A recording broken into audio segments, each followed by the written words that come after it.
প্রতি বছরের মতো এবারও জামালপুর সদরের ব্রহ্মপুত্র নদের চরাঞ্চল শরীফপুর, তুলসীচর, বারুয়ামারী, টিকরাকান্দি, নরুন্দি ও নান্দিনায় টমেটোর চাষ হয়েছে।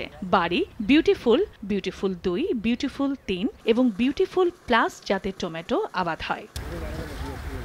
চলতি মৌসুমের শুরুতেই 4,000 টাকা মন থাকলেও বর্তমানে বিক্রি হচ্ছে 800 থেকে 1,000 টাকায়। কৃষকরা বলছেন, কালো দাগ জাতীয় রোগে টমেটো গাছ নষ্ট হয়ে যাচ্ছে।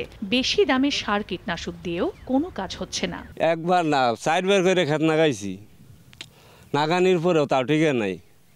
অনাপ মনে করুন বীজের কারণেই না, এটা সারের কারণে না, আবহাওয়ার কারণে এটা বলা যায় না। 5 বিঘা জমির মধ্যে 2-2.5 লাখ টাকা খরচ করছি, ওদের 50,000 টাকা উঠবো না। টুকটাক ব্যস্ত আছি, সার বিষয়ে টাকা হইতেছে না।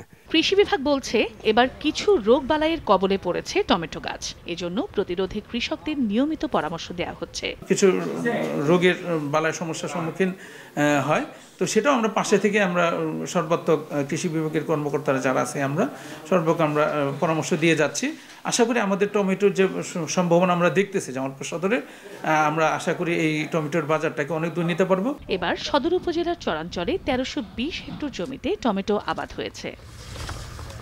সময় সংবাদ, জামালপুর।